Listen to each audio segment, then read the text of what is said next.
for information. What is it that we should be looking at here that's really, really interesting? What story is this one telling?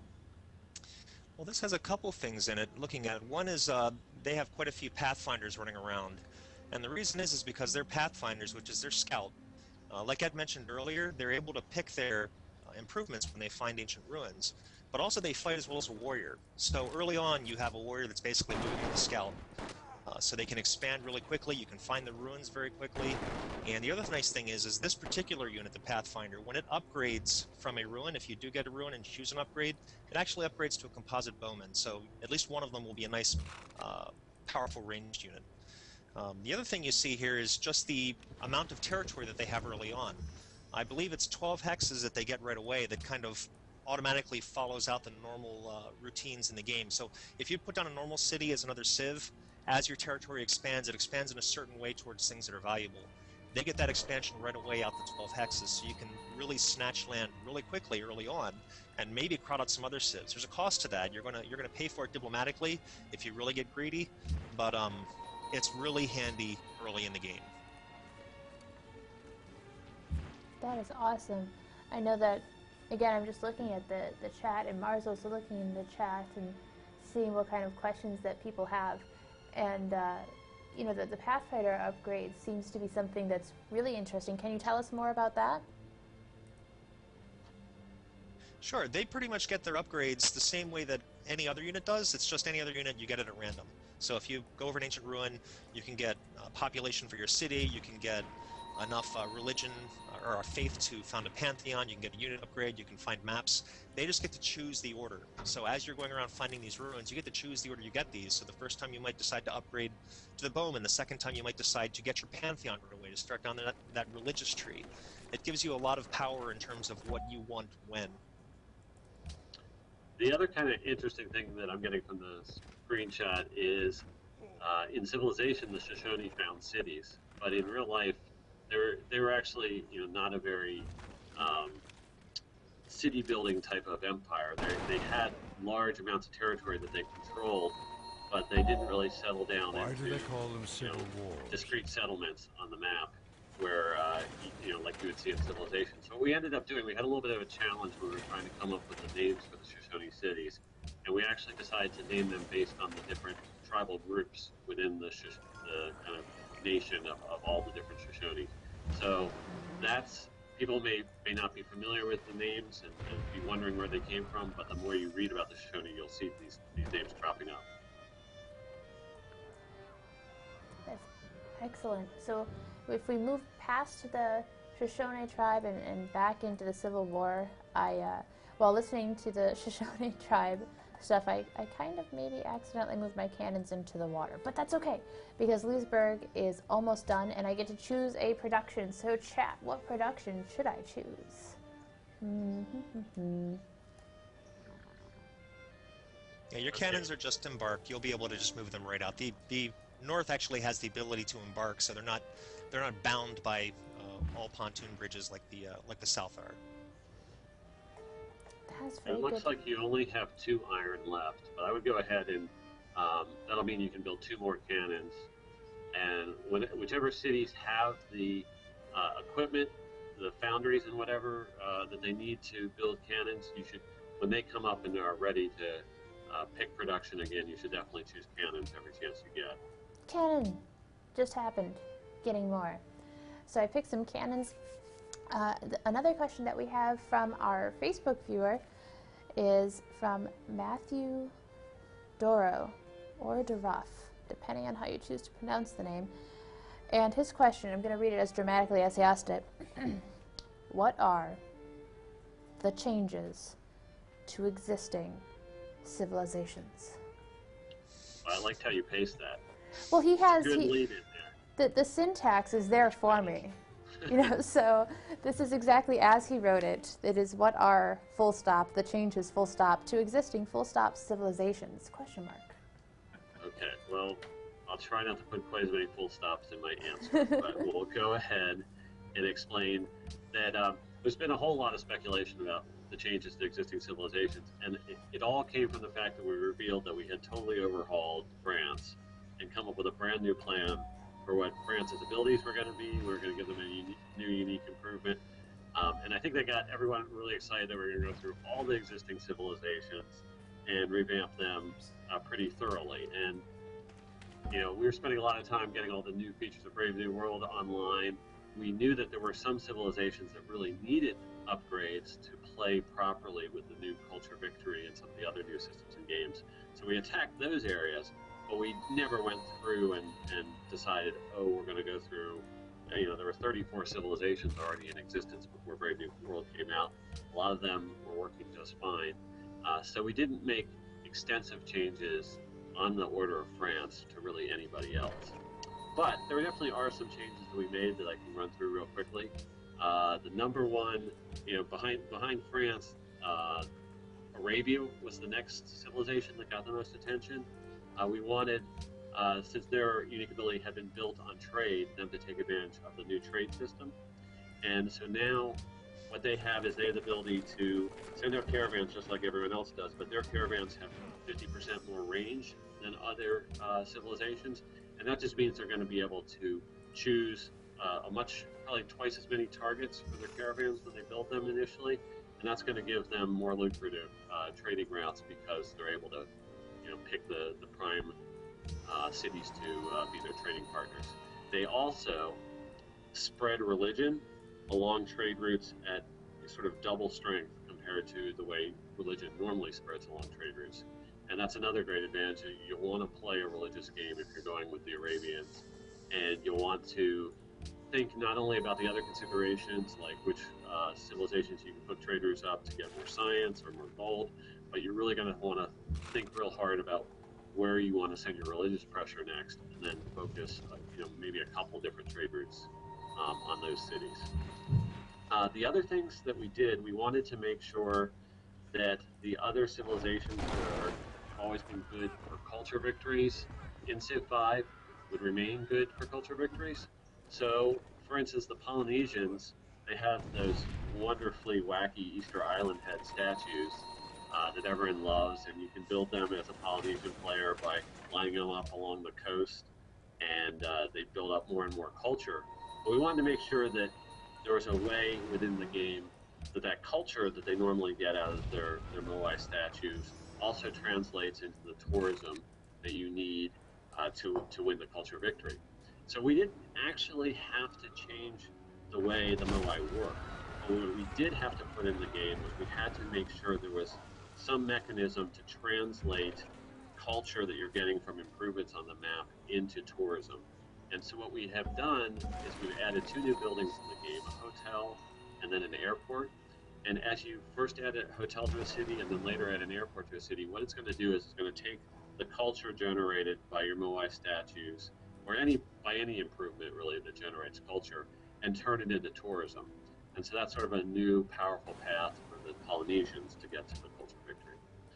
And then there are a few other changes we made to existing civilizations. Most of them were kind of subtle, but for instance, we looked at India, and India, a lot of the greatest tourist sites in India right now are some of the huge sort of red sandstone forts built by the Mughal Empire.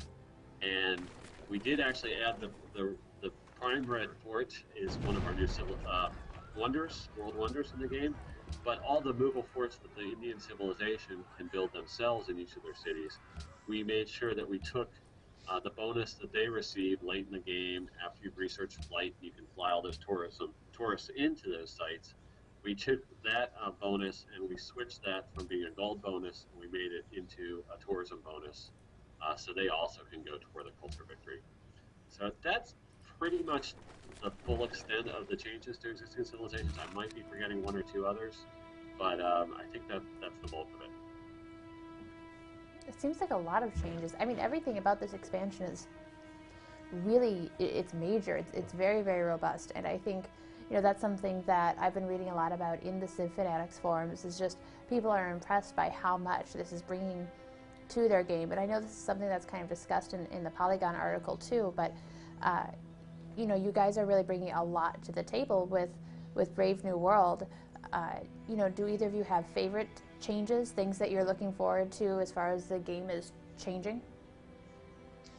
Well, a favorite change for me is, aside from all of the gameplay, this is actually a throw out for the community that we did finally squash the worker improvement bug, where the worker keeps waking up while you're making improvements. That's been irritating us for a long time, and we finally managed to track that one down and squash it. I'll just throw that out there, aside from everything else. And I've got one more shout out, something that I wanted to mention to the community that's maybe not my favorite change, but it's a subtle change, and I know it has not been talked about at all. And that's that we've publicized a lot how we've changed the culture victory and how we've changed the diplomatic victory for Brave New World. We actually also tweaked the domination conquest victory.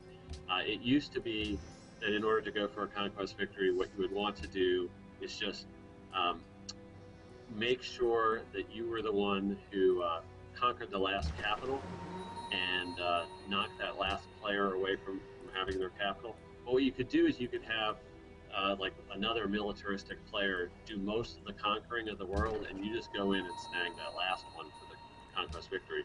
And there were certainly situations where it seemed like it was sort of a cheesy way to dominate the world with your military. We have amped up that requirement, and now you actually have to own all the original capitals that started the game on the board. They all have to be part of your civilization to get a conquest victory. So that's definitely a lot more challenging. You really feel like you know, absolutely you are the major military kingpin who is just ruling the world now when you get a conquest victory. So I think it's a lot more exciting this way. That's a pretty major change, and you're right, that hasn't been discussed hasn't so far. Discussed at all. So we're getting pretty close to launch. I think it's about time that you know, that one last sort of hidden piece of information that no one's heard about gets shared with everybody. It seems like a weight's been lifted off your shoulders. You can finally talk to people about it. You know, and for people in the chat that are just joining us, you know, we are, again, this is Community 2K's live stream of Brave New World, and I'm being joined by Dennis Shirk and Ed Beach, which is excellent.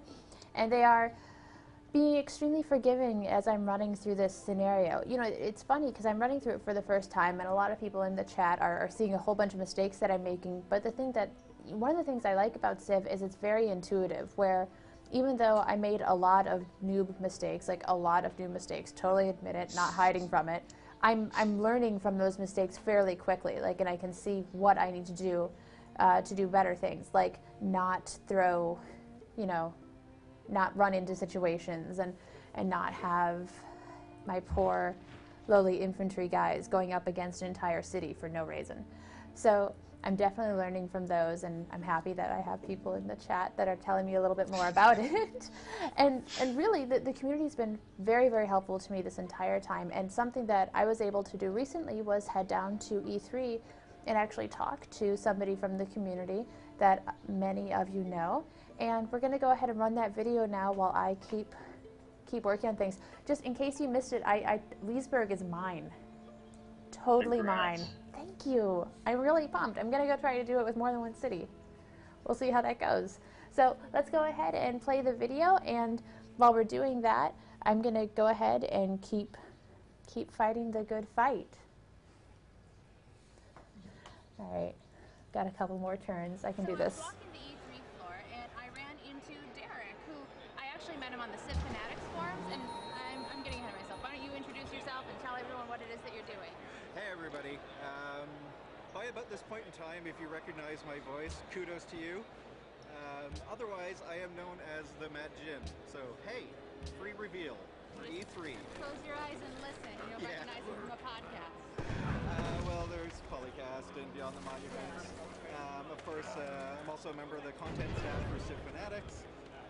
And a lot of great work. And everybody else knows that I do stuff behind the scenes for Civ anyways. So I've been really getting into Civ, and one of the things that I've been really honest about is how it's a very new game for me. When I came onto 2K, I wasn't a Civ player, and now now that I've kind of gotten into the game, I'm saying one more turn at least 3 times a day, and it's in no small part because of the Civ community and how I was able to reach out to them and just say, hey, what's a hexagon? So, can you talk to me a little bit about why you think the Civ community is so strong and so robust and really, really so helpful? Well, I mean, first and foremost, you call this site Civ Fanatics. You really get to the heart of the matter. The Civilization series has been one of the games that has such a hardcore fan base that they're always so into it. They're always very emotional about possible changes and how things work, and so they go very, very deep, especially with all of the press release items when it comes to Brave New World and even with Gods and Kings and everything. Hunting through everything, they are very, very solid, and as a community, they're very helpful, they're very friendly, very easy to get along with. Plus, you know, the Civ Fanatics mods do tend to try and keep things nice and clean and nice and happy, so it's a really good forum for finding out everything you possibly wanted to know about that. I'm really, really glad that you mentioned Brave New World. So, Brave New World is the second expansion pack that is coming out for the critically acclaimed Civilization 5 from Sid Meier's and Firaxis and 2K Games. And I have been looking at screenshots and pictures and little bits of playthrough, and I'm getting more and more and more excited because this isn't just adding a map and adding a unit. I mean, we're having some really major gameplay changes. And I mean, what are you most excited about? Well, a lot of the stuff that I've been excited about is actually the core gameplay changes. There's been a number of items over the years where things have been improved upon. I mean, especially with the guys at Firaxis, it's just constantly patch after patch after patch, and then rolling out some of the DLCs, yes, people definitely like those, but they're really one of the big expansions. And as they went along with that, core gameplay mechanics got rebalanced and fixed and changed. So I know multiplayer is going to be a big thing coming out with Brave New World. And I know some people might go, oh, well, they're just saying that, but it's definitely going to be bigger, better, and more what people wanted at vanilla than what they're playing with right now. So beyond that, the gold for lump sum trade exploit, fixing that. There's actually quite a number of things I can't mention yet because that still has to go through. So there is a lot more going on than what for the core game mechanics. Up for the new civs, definitely the Pro Civ, the Harper Cube. That'll be my first Let's Play when we come out after Brave New World launch. I don't know if we actually officially say anything about it, so we'll just leave that alone. But playing as a civ that's got very different style of playing to most of the other ones is very, very interesting to me. And of course, all the big culture change. As most of my fans know, I don't really like the culture game because it's a lot of slow and quiet, at least for Civ for the vanilla side. I've been really reticent to do Let's Plays and Beyond the Monument pieces for it. But come Brave New World, I will absolutely be throwing in a lot more culture game because it's a much better system than what we've had before. And this is why I think, especially with Ed and the rest of the team, constantly revising and coming up with new ideas and making the game better and better. That's why fans keep coming back, and that's how we keep going. Right, and I know that Ed and Dennis, we've had them on some of our live streams along with some other people from Firaxis, have been working really hard. And one of the things that Firaxis has a really strong history of is listening to fans. So as much as you were listing off things, you were like, I'm a little hesitant about this, and I don't know about that, and I know that you have a little bit of insider information.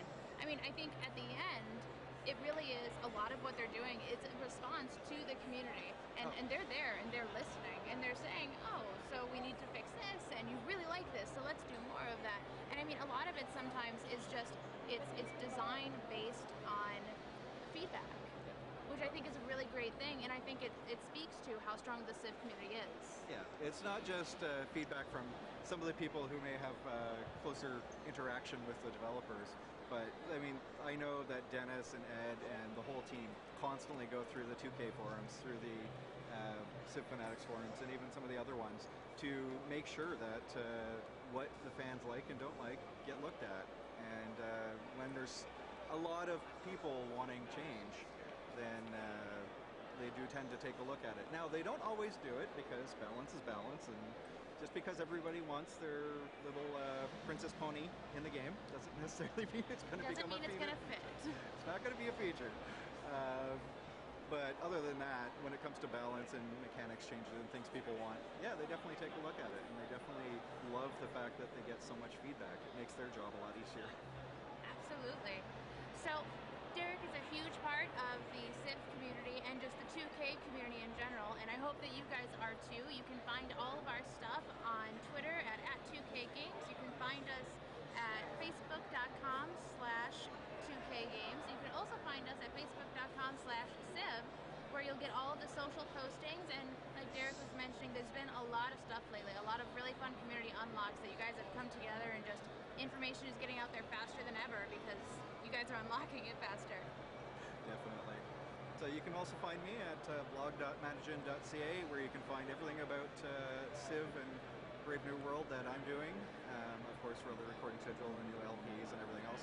Otherwise, you can find my show Beyond the Monument, where of course I help out people who don't necessarily know so much about the game, and go through strategies and how to play, and basically just it's another piece of the community building. I've taken it just to a youtube.com show.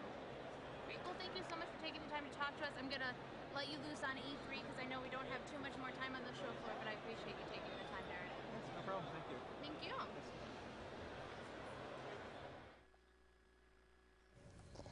So I know that was just really fun to run into. It's always fun to meet fans in person, and I know, by the time I was running into Imagine at E3, it was seriously one of the last interviews of the day, and I was just absolutely wiped, totally exhausted. My scarf was all crazy. It was nuts, but talking to him was just really great, and it kind of got me jazzed up to play. I actually went back to the hotel and started playing Civ, not Brave New World.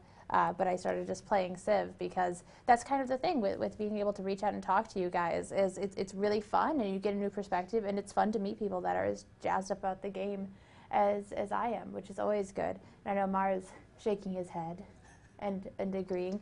So we have just a few more minutes. I've taken another city while we've been waiting. I'm extremely proud of myself. So, not totally messing up history.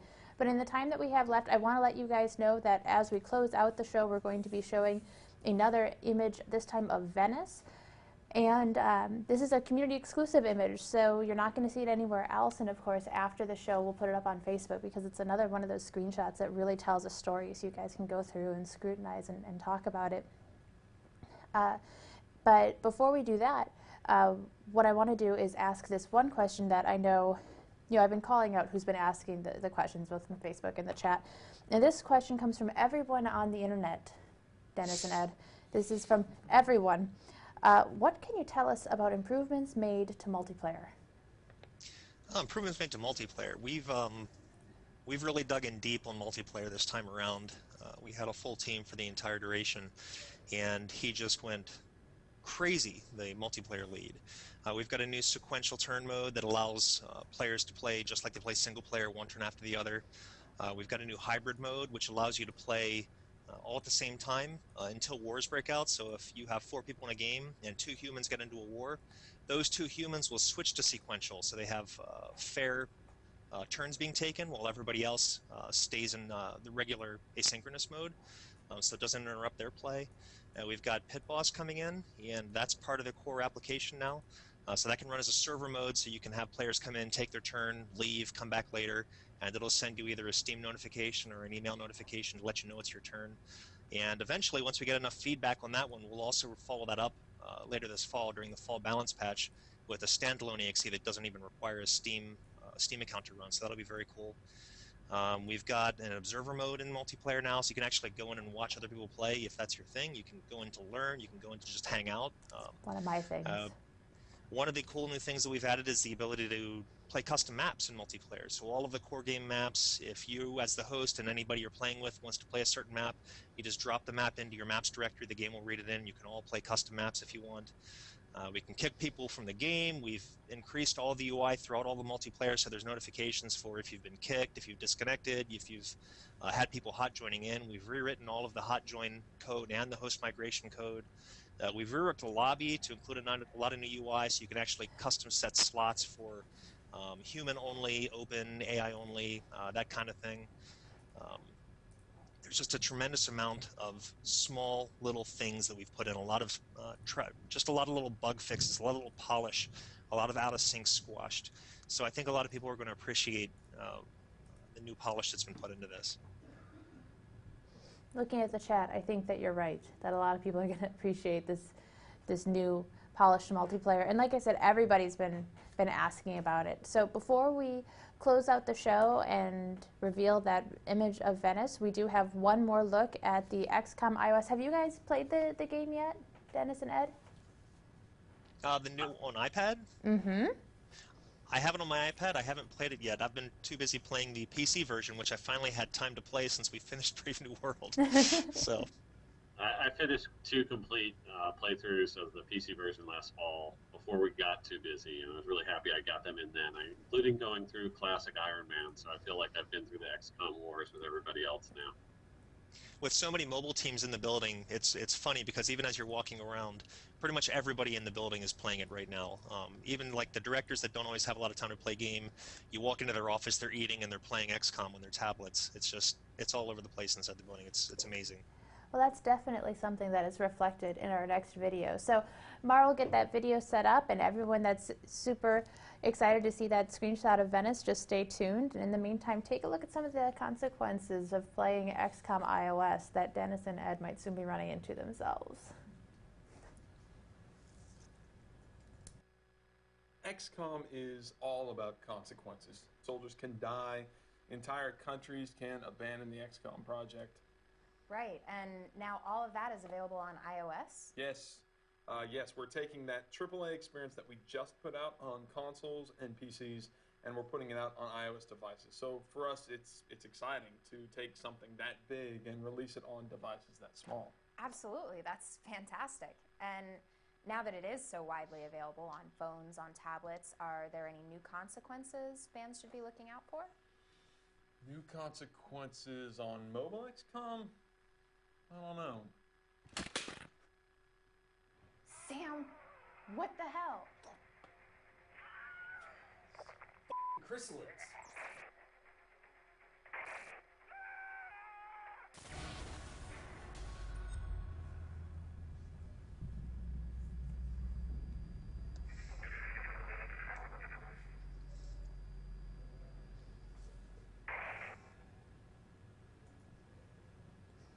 So I can imagine that is going to be a problem for you guys as well. Hopefully you guys don't get knocked in the head with equipment, though. I mean, that looked terribly unpleasant.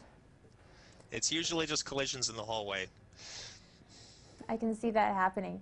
So for everyone here that joined us in the chat, I just want to thank you as we close out this Community 2K live stream of Civilization V Brave New World, in which I was joined by both Dennis and Ed, and I want to thank you guys for taking the time to talk with us. I know that you've been on podcasts, and there's been just a ton of articles like the Polygon one that came out this morning, where getting your time for a while has been really, really great. I know the fans appreciate it, and I appreciate it because I'm getting better at this game. Yes, stick with it, Kate. You'll get there. I'm not worried. I'm actually having a lot of fun, and I'm one of those people that hasn't played scenarios very much, and I really like.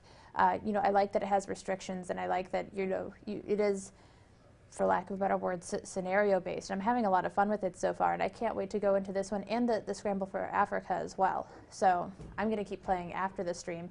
But in the meantime, I just want to remind everybody that you can find us on Facebook at facebook.com/2kgames and facebook.com/civ. And you can find us on Twitter with @2kgames. And of course, subscribe to this Twitch channel because we're going to be doing more of these types of things, both Civ related and Firaxis related, and everything else that comes with 2K games and titles. So, Dennis and Ed, if you'd like to say your goodbyes, and we'll close out by showing that image of Venice. And then, of course, right after the stream, we'll make sure to get that image up onto Facebook so that everybody can go and talk about it. So, Dennis, Ed, I'll leave the floor to you, and when we're all set, we'll close out with that very cool screenshot of Venice. Well, thanks everybody for watching. It's been a blast. I can't wait till this actually ships in a week and a half now? It's not long. Yeah, it's not getting long close. at all. We're actually really excited. We think this is going to be a new challenge for everybody that tries it. We can't wait to see this come out. Just as one other throw out, I will say that SDK for the new expansion pack DLL will be out day and date as well. All right, and I just want to thank everyone for tuning in and thank everyone for all their participation on the forums. Like we've been emphasizing, we spend a lot of time up there looking at those discussions, and we just love how everyone is so passionate about Civ, and we're confident that with Brave New World coming out, everyone's going to have a great time with it. And so I'm really looking forward to seeing